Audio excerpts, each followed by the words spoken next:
Alright, well, got a new ASMOKE grill in.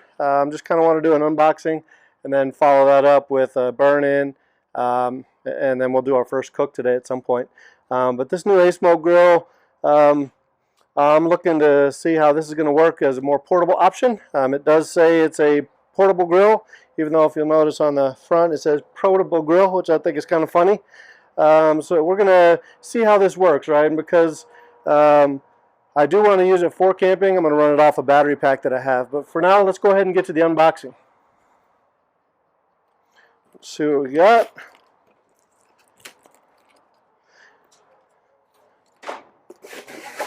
This thing is out of here. Alright. Pop this thing open.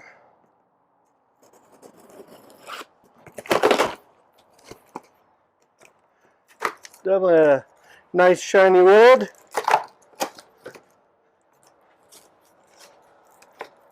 Alright. Toss these off to the side here. Alright, so this thing is not, the easiest thing to lift. So it's mostly portable. It's about 40-some pounds. Lift that out of the box. Alright, and inside we got just a little packet of information. Toss that over there. Okay, so here we go. That is the grill. Unassembled, of course. So let's go ahead and pop this open. See what we got inside. Okay, got a box. These, looks like these are the grill grates. A little more styrofoam, because everybody loves styrofoam, right? Alright. Like the heat deflectors. Get that out of there. Alright, pretty clean on the inside overall. Doesn't look like it took any damage in shipping. We'll go ahead and take that out of there. It's just hung on there with magnets, it looks like. Let's get the box open up and see what's in here. Oh yeah, so this is just some of the kit that comes through it. A few pellets to start you out with. So they sell their own pellets apparently, all Apple. They do come from China, I think. I have plenty of my own pellets, so I'll stick with those. Got the little grease tray, a little riser rack for the top. This one also came with a packet of goodies. I'm not going to open that right now. It's got the feet on here. It's got the power cord. It's got a handle and a probe for the meat that goes right off on the front. So there we go. I think all we got to do really is get these legs on and the handle on. And that's really all there is to assembly. Nobody ever really wants to get their brand new grill all scratched up, so I'm going to lay a towel down here. Flip it over onto that. Move this back here.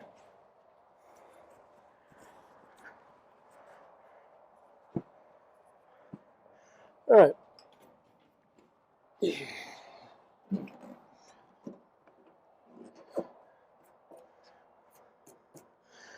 So, let's see what we got.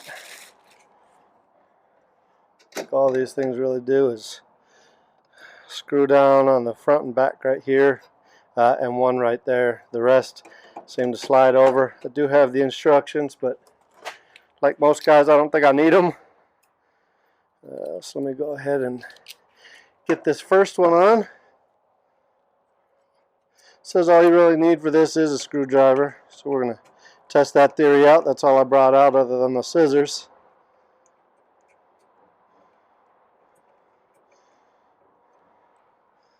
Okay. And I definitely don't want to lose these guys, but underneath you see all the wiring that goes to the panel up front and the auger. Oops, not that one. Here.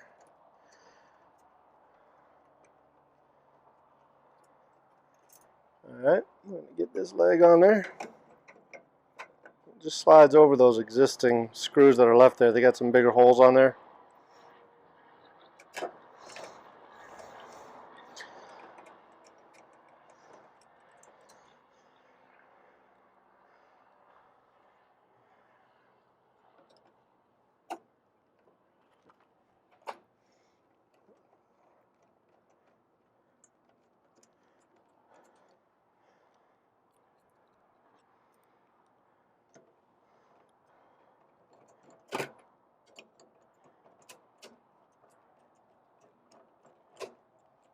Alright, one leg on.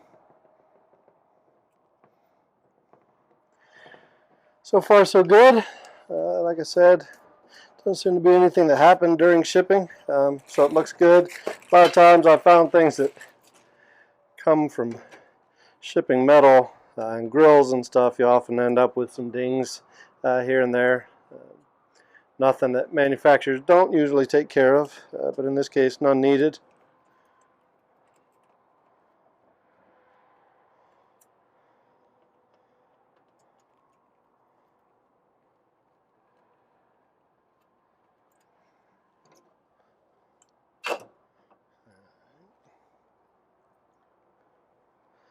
Get this other one on here.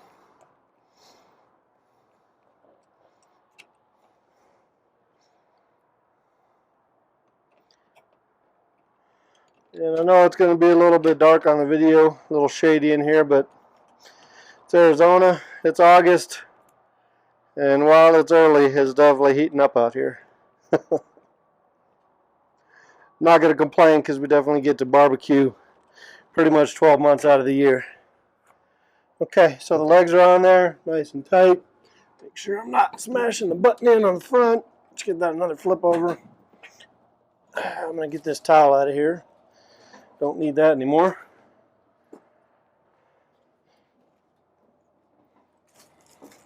Okay, so I think all we got left now really is the handle. Then we'll check out the insides.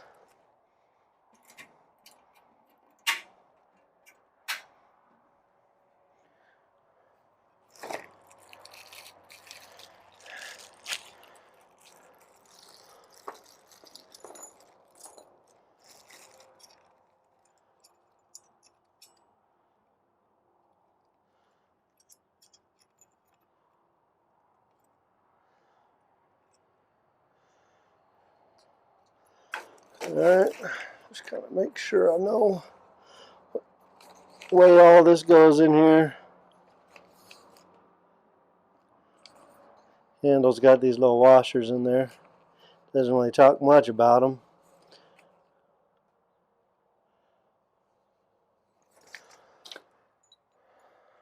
So, I don't know, does that go on like that? Let's try that. Why not?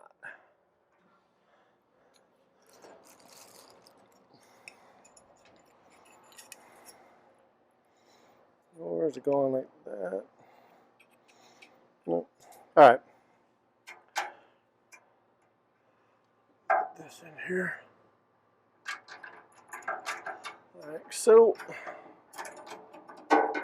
Get that started. And we'll get the other one over here. Get that one started.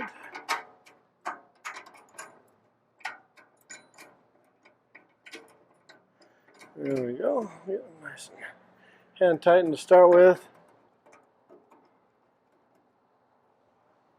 And then with that, we'll go ahead and come on in here and tighten these up. Okay.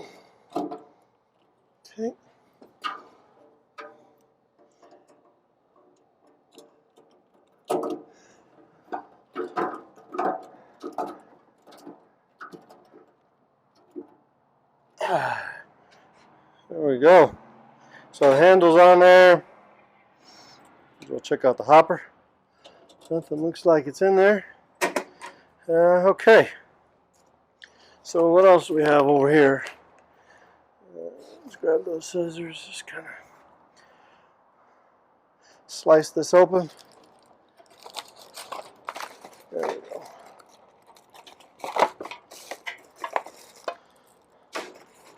So this, I believe, is the main tray.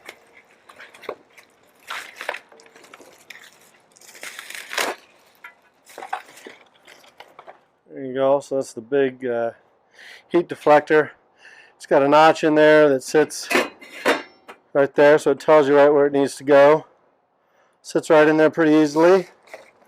You know, the material doesn't feel all that thick, right? So time will tell how long it lasts and how well it does. Not sure if you can see that, but it is pretty thin. You can bend it pretty easily. This is just kind of the cover that slides on there to cover the holes, depending on how much heat you want to come through the back or come through the center. So that's that. Get this trash out of here. Alright, almost there with the unboxing.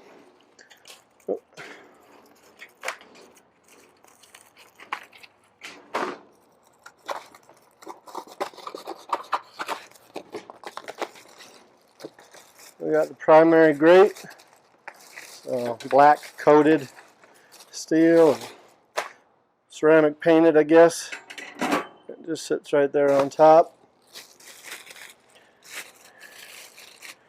And then we got the top layer. Looks like it's got some hooks to hook in and then set down. So that gives you obviously another layer to cook on.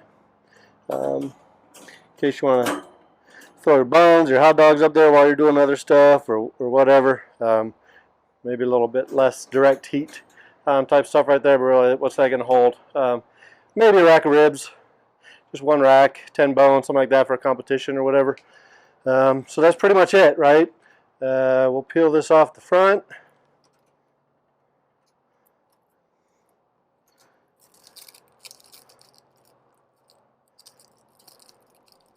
So it is just a twist dial type, not the digital kind, but the price of the unit, I think you're going to kind of expect some of the shortcuts in there, right? But there you go, right? This is the AS37 or 3600, I think,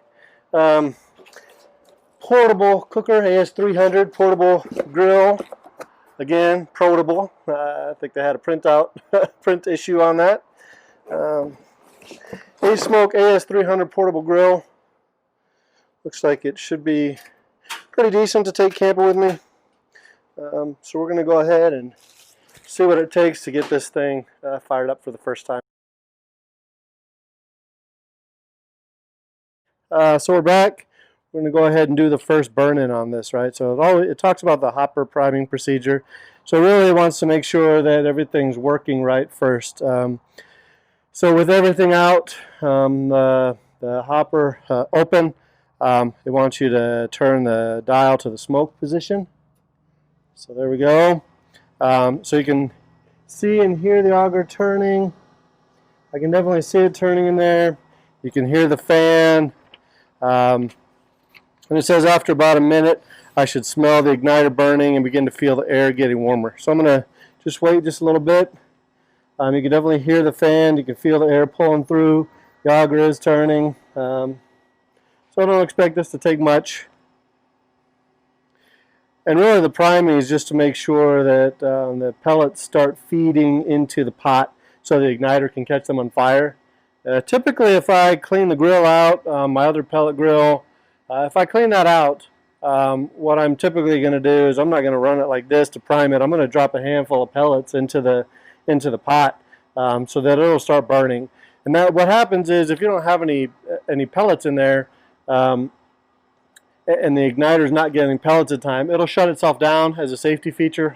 Pretty much all pellet grills do that. I don't know any that don't. That makes sure that you don't, you're not going to burn anything down because it wants to make sure that there are pellets in here that are going to catch fire, that are going to feed into the pellet system. But I'm going to go ahead and do it how how they tell us to do it. So we'll start seeing how that goes. Again, just waiting to see if there's some heat coming out of here. It does feel like it's getting a little bit warmed up, but we'll see.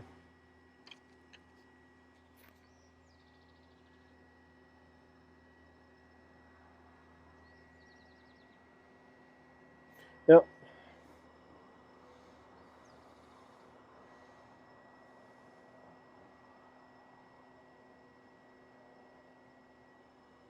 Okay. So I can see some of the stuff already starting to burn off, and usually this is just, you know, what you want to do anyways, right? You're doing the burn off to get rid of the residual stuff from the factory. But I do feel the heat coming up. I do smell it, so you can definitely tell that the igniter in there is going to work. So what this says, when that's all done, I want you to go ahead and turn this back to off. And I'm going to go ahead and fill up the hopper. Since they sent the pellets to me for this, I'm going to go ahead and use those. Not sure I'm going to use their pellets going forward, but who knows. I typically like some other brands that are out there that are 100%. These are supposed to be as well, but all these guys sell right now that I know of is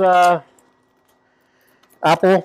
And for some things, Apple's good. Even as a mix, they're good. But they are definitely a milder flavor. So I'm going to go ahead and dump these in there.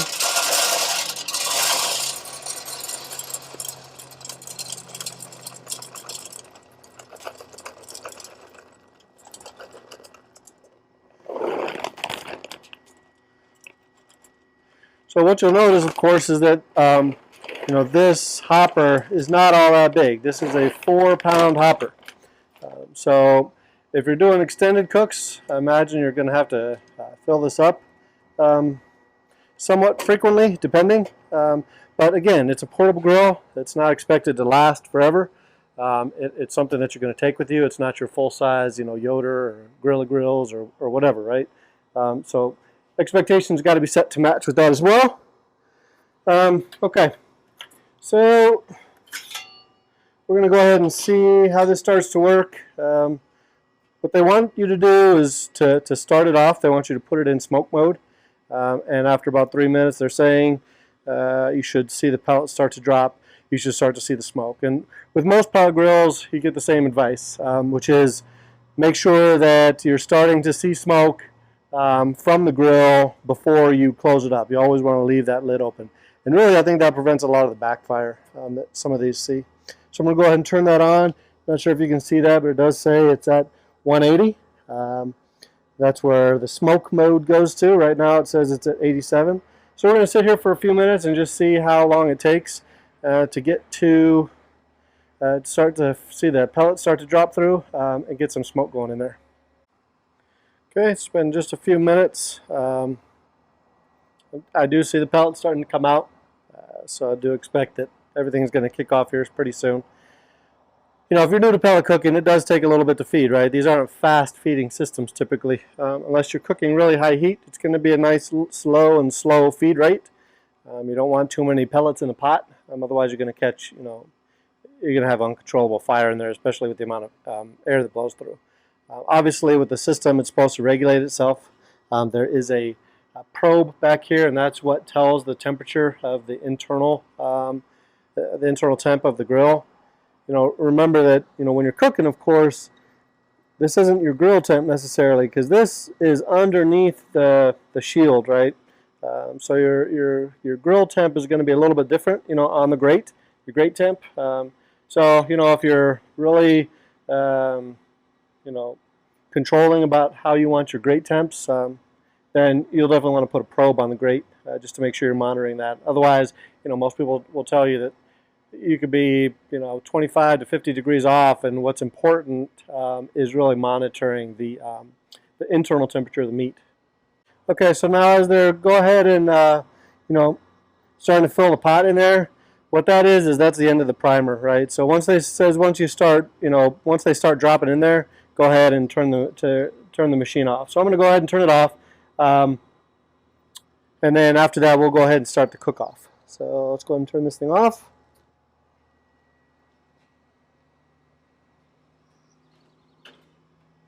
All right, and then I'll go ahead and put all the components back in, and then we'll start the actual first cook-off. So give us just a few minutes. We'll be right back. We'll give you all that, all the good stuff to really see this thing kick off, smoke, and then see how it does its first run in. And like most pellet grills, most grills, you'll want to do a burn off. This one says about 30 to 35 minutes, 30 to 40 minutes at about 350 or higher. I'm probably going to let it run just for an hour, just to make sure I get all that junk out of there. But okay, we'll get that started here in just a minute. Okay, so we're going to go ahead and do the first burn off. The first thing that it says to do is go ahead and put all the components back in. Again, you can easily tell which direction this the plate goes in. There's a notch right there that holds it. We're going to go ahead and cover this thing up, the vent holes in there, and then we'll get these grates back inside. And again, that really is all there is to it. Not much to this grill, which I already like. Nice and small. I can tell that I'm going to be able to put this in my camper and take with me wherever I go. And again, I am running it off a battery pack. And the reason for that is this thing is supposed to be portable. I want it to be portable. And this thing is 300 watts, I think. So the key to know about pellet grills is really as they start to kick off at the beginning, that's where it's like 263 watts for this thing. But it only does it until it starts to generate that smoke, that first fire. Once the fire is going, it's really just the auger pushing pellets in there and then the fan controlling how much air is getting into to keep that fire going and at what temperature you want it. So it really uses minimal amounts of power once the thing is actually running. Okay, so we do have the pot full. Got the pellets in there, and it is already gone ahead and primed. So like it says, you want to leave this lid open. We're going to turn it to smoke, which is 180 is what their temperature's at. And then once it starts to really smoke and you can hear the flame kicking off inside, then we'll shut that down and we'll get it up to 350 and let that thing run for about an hour, and then see how it goes. All right, so just a few minutes in. Because it's primed, I can already smell that the igniter is touching the pellets. I get that burning smell already. So it shouldn't actually take, because of the size of this thing, I don't expect this to take long for it to actually kick off some smoke here. Probably can't see it, I don't know, but there's definitely a lot of smoke coming out at this point. But this, you'll get more, but you can definitely see it rolling now. And what's key for this is you want to hear, right? So you'll see a lot of smoke with these things starting up, but you want to hear that fire going. And with the fan on there like it is, it'll push a lot of air in there, and you will hear the fire really, really roar. A lot of folks will think, hey, I should expect this kind of smoke the entire time my food's on there, but not really. This is really more of a dirty, acrid kind of smoke, and you don't want that on your food. So it'll start to clean up, as it catches fire, as it gets to the right temp. You won't see a lot of smoke on there, or you shouldn't expect to see a lot of smoke on there. But if you smell or put your hand near anywhere where the exhaust is at, that's when you'll know that you are getting smoke. So don't know if you can hear it. I'm going to try and get down there.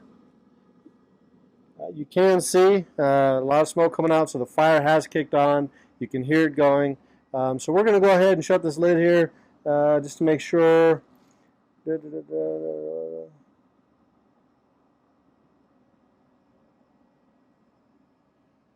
And it tells you to wait until, I guess the heavy white smoke goes away. And typically I do that with my other grill, so I guess I'll wait. But really you want to make sure that that fire is really kicked off. And it has.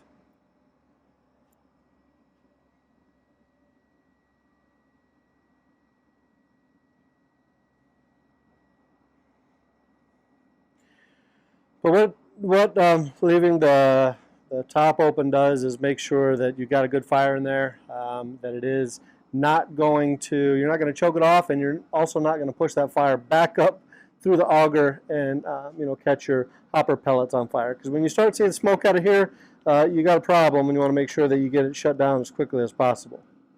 There you go. So most of the white smoke is gone. You see a little bit left. The fire is roaring, so I'm going to go ahead and shut this and clamp the lid down. And then with that, I'm going to turn the knob to 350. And as you'll see, it's got smoke, which is 180, 200, 225, 250, 300, and then it goes into 350, 400, 450, 475, and high. So really 500 and up. I'm not sure. I'm not a fan of running pellet cookers at high temps. Many people do it, but honestly, I'm not sure how well this thing would hold up to excessive use at high temp. And I've got plenty of grills that I use, especially for high temps. So this one I'm going to be running low and slow. Probably the highest I'm going to go with this is 300 to 350. So again, we're going to set a timer, come back out in an hour, and after that it should be done and ready to use for whatever smoking, cooking that I want to do with it. And I haven't figured out what I want to do with it today yet, and I probably am not going to cook until later. But I will come back, show you the results of the burnout, and then we'll do our first cook on here and let you guys know what I think. Okay, so it's been about an hour. Right now, temperature shows 340.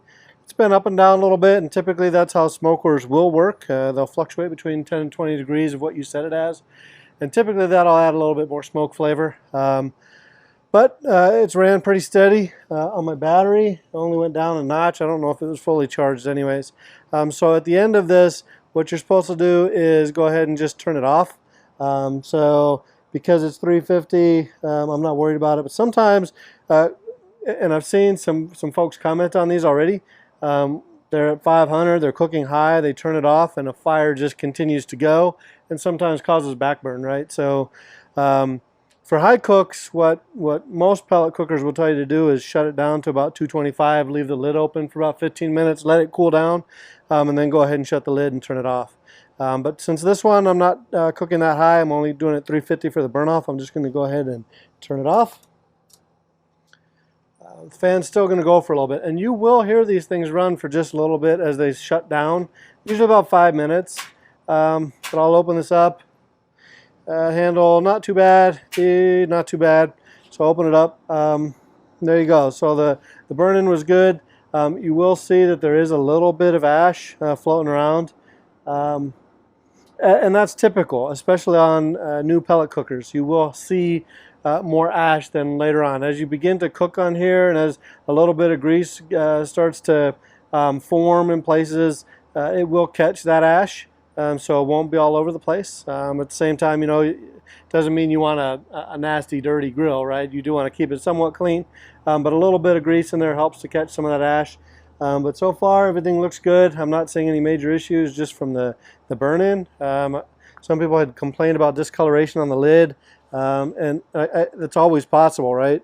The quality of this grill seems okay, but it's not the thickest metal, and it did come from China, so I don't know the quality of paint that was put on here. I don't know the quality of the parts overall, but at least for the first burn-in, the temp settling and all that stuff, it seemed to do really good. So later on, probably this evening, we'll go ahead and do the first cook, and I'll come back and I'll show you how that goes.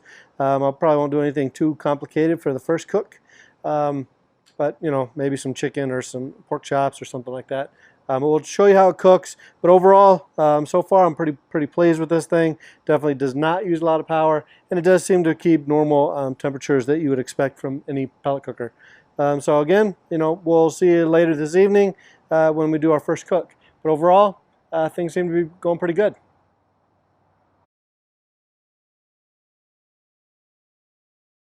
Okay, so we're back.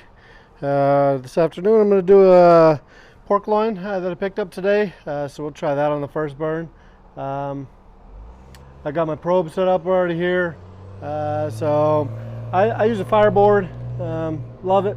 This is my second one, so I'm going to use it to monitor the grate temp. Right now, it's Arizona, right? So grill's not on, probe's already showing 106 degrees. So we're going to see how this thing cooks in the heat. Sometimes these things go a little bit high, so we'll use the external probe to see how that goes, especially to see the differences between what the probe is reading down here, which is below the heat shield, versus what it's reading at the grate. So we'll see how that goes. I'm going to go ahead and fire this thing up, and remember, we start this thing on smoke. Oh, get this thing on. Just a second.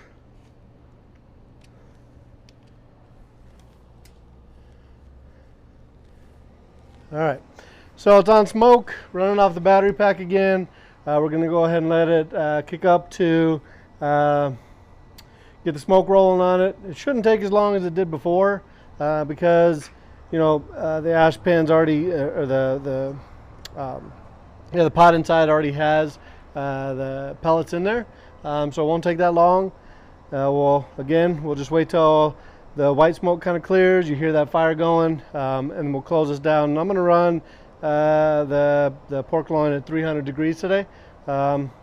Should take maybe an hour, hour and a half, maybe a little bit longer, but we'll see.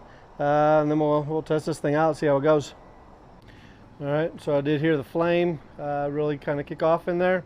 So the white smoke here should kind of start going away.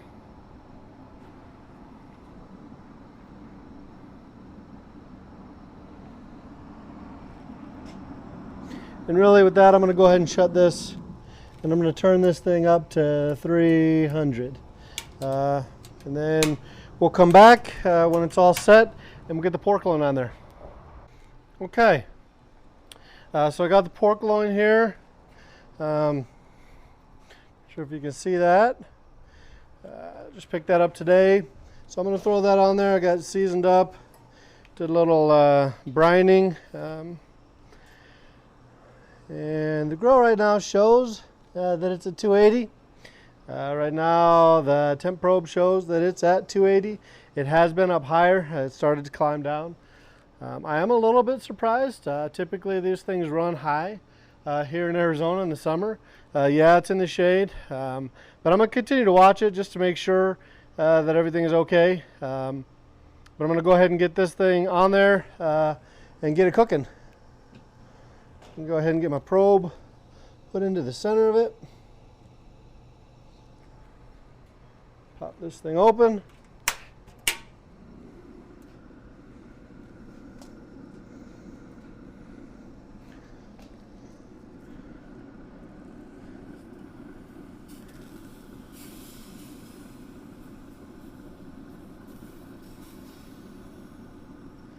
All right, get her shut down. Really, for the pork loins, there's not much to them, right? So I'm not going to mess with this. I'm going to watch how the internal temperature sits, see how it does. But ultimately, I'm going to take the pork loin up to about 145, maybe a little bit less just because of carryover. And then we'll see how it does. But again, we got the FireBoard hooked up so I can monitor it remotely, see how the cook goes from inside, because I definitely don't want to be outside here hanging out. So there we go. Let's see how it goes. Let you know. Okay, so got the warning on my internal temp probe that says that this is ready to go. It is at 143. I did open it up a couple times during the cook just to glaze it near the end. But other than that, it's done. So I'm going to go ahead and take my internal probe out. I will go ahead and shut this off. And they did come with these tongs. So I'm going to use those to really get this off the grill.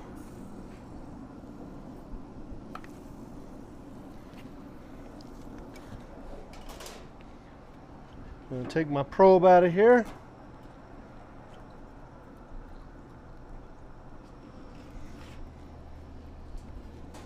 And that's it. So it should go ahead and run through its shutdown procedure. Not sure if you can see that, but there you go. Pork loin. Glazed with some raspberry chipotle sauce. The grill did pretty good, but we'll talk about that later after I had a chance to taste this and feed the family. So we'll see how it goes. Give you my feedback, and we'll see what we're going to cook next.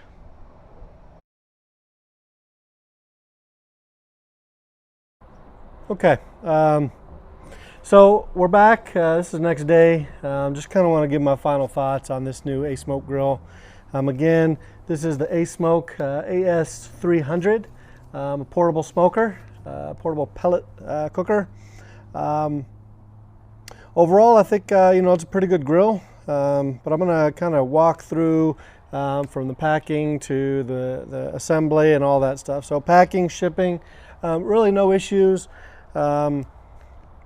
It seemed to be packed well. I did not find any dings, any dents, none of that. It looked like the internal packing really kind of held up.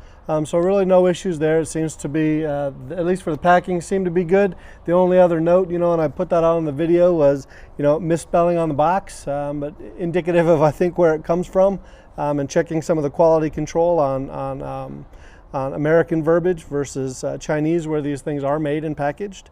Setup of the grill, really super simple, right? The only thing that you really have to do for this is put the legs on at the bottom and put the handle on. The rest is already there, so it's just unpacking the grates and the heat deflectors and putting those in there. But other than that, super simple setup. I don't know how long it took, maybe 5-10 minutes, but really easy. No big issues there. Next came the priming, right? So it's really just getting the smoker, the pellets fed through, make sure everything is working okay, and then that'll allow you to start your first burn. So priming, no big issues. I did notice that there's a prime button here. It does cover a little bit in the manual, but not in the manual where it says, hey, when you want to fill it for the first time, use this. The instructions said, turn it to smoke, let it feed the pellets through. In about 30 minutes, they'll be there. And that's really all I did. So the prime button, though, will allow you to feed more pellets more quickly. So there's some instructions on the book of what that's used for. They say, hey, you may want to feed some more pellets through there if you know you're going to open the lid for a little bit. But honestly, I personally don't see a need for that. As I mentioned before, if I were to clean my grill out and there are no more pellets in the bottom, I'm not going to feed it through here. I'm just going to drop a handful in there. And that'll allow them to ignite while the auger starts to push pellets through. Again, it is there though if you want to use it. It just pushes pellets through. I will say that I did read something on a guy that said that his started to have backdraft issues where it started to have a fire in the pellet bin, which can happen with pellet grills depending on what you're doing. But he just pushed the prime button and pushed all those pellets out into the pot.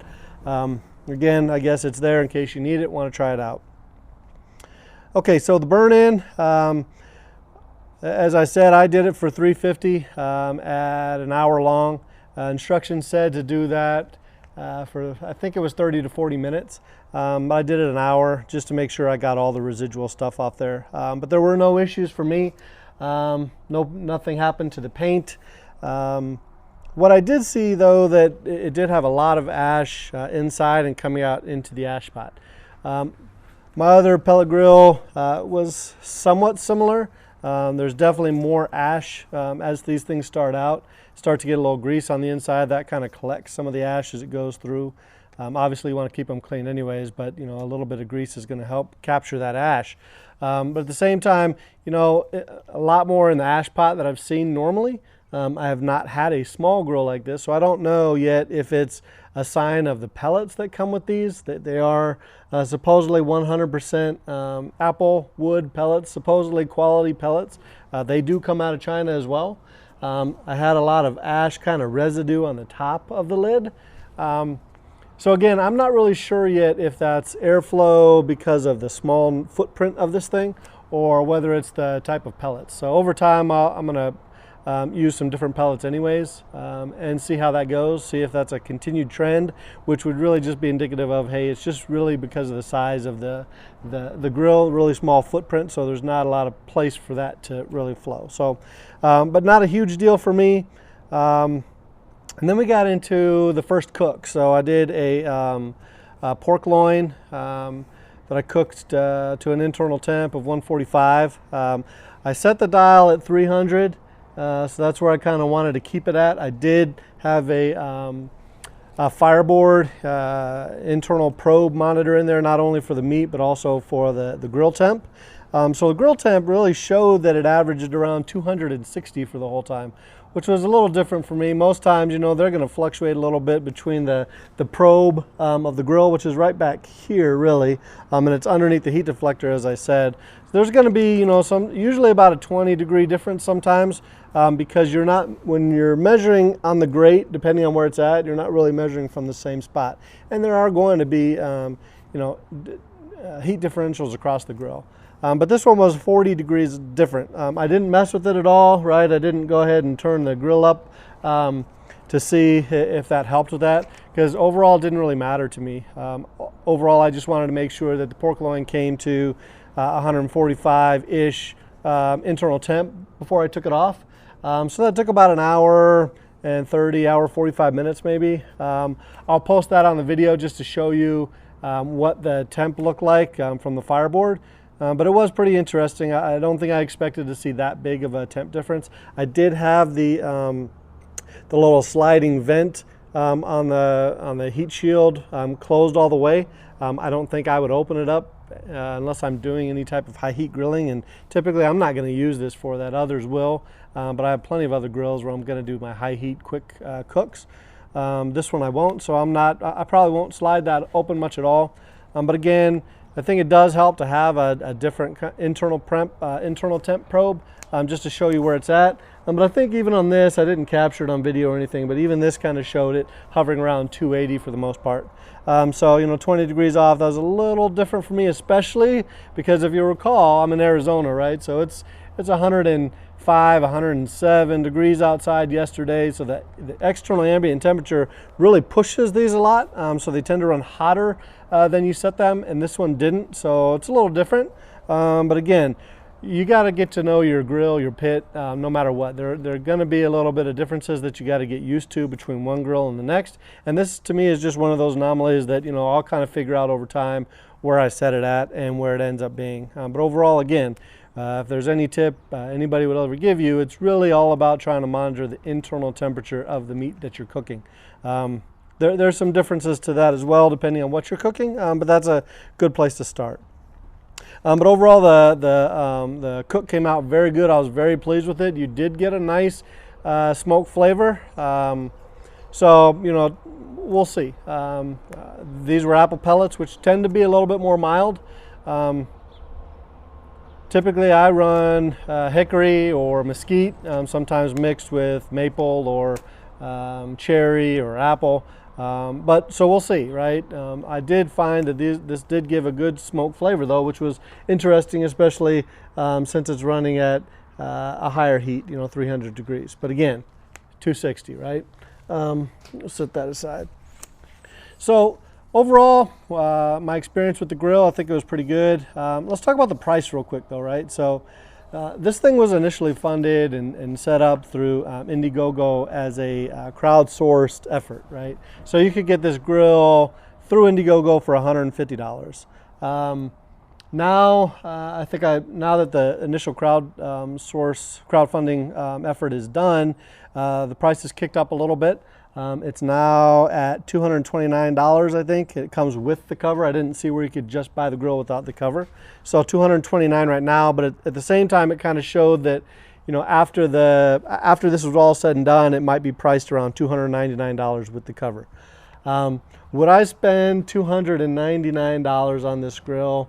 I don't know. I think I would have a hard time doing that, especially since these things are kind of known to be modeled after the Country Smoker Traveler grill, which you'll find if you look that up is going to be very similar to this. A few small differences maybe, but that grill has been out for a little while, and that one is at $225. So is this one going to be able to compete with that if it's priced at $300? Personally, I don't think so, but definitely I think because of their advertising that they did, they're at least more well known right now. Plus, I also see that they're selling some different models on the grill on Amazon. So we'll see. There's also word that really they're trying to get the grill out there and build a lot of their customer base and continued sales off their pellets. I'm not really sure about that, honestly. We'll see. But for me, I mean, there's plenty of other quality pellets out there already for people that know what they're looking for in pellets, especially, you know, pellet cookers aren't anything new.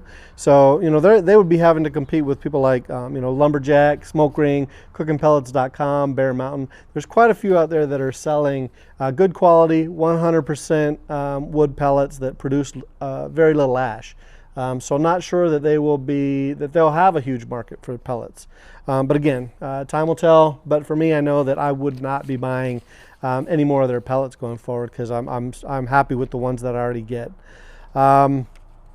So overall, I think that the grill has to be priced to compete, and right now, if what they say is right, it's $299. I don't think it's going to be all that competitive, other than, you know, name recognition, right? So that may help them. But overall, you know, for you know, a good little traveling grill. Again, traveling is a little depends on what you got, right? 40-some pound grill, not too small, but still small enough where you can pack it in the back of your truck, in your camper trailer. But it does still require power, right? So with a battery pack, you can do it like I had. 300 watt should cover you. If you're going camping someplace that has power and hookups, great, you're going to be fine as well. But if you're out there boondocking, definitely going to need a battery pack or some way to power this grill up. But again, it's still very portable. But overall, you know, what do I like it? Yeah, I like it. I'll continue to use it. I think I might be making a change here soon that I'll do another video for, just because I like to tinker anyways. But again, would I buy this grill? I would definitely buy this grill if it was continued to be priced at $150 or $200 or sub $200. But other than that, I'm not sure. Time will tell on the quality overall, but we'll see, right? Overall, though, a good grill, something that I can definitely see myself using, probably more as a tailgating type thing. So it won't get as much use around the house as the rest of my grills do, but it is definitely something that I enjoy. I will enjoy having in my arsenal, and you know, I'll kind of provide some feedback probably over the next year just to kind of see how it's holding up to cooks. But at least from the initial cook and the setup and all that, definitely something that I could recommend to somebody as a traveling grill, or just something that, you know, maybe is going to feed 1 or 2 people. Other than that, I hope you liked the review. Feel free to leave some comments. And other than that, hey, from me at DesertQ BBQ, hope you have a great day, and look forward to coming back with more videos for you all.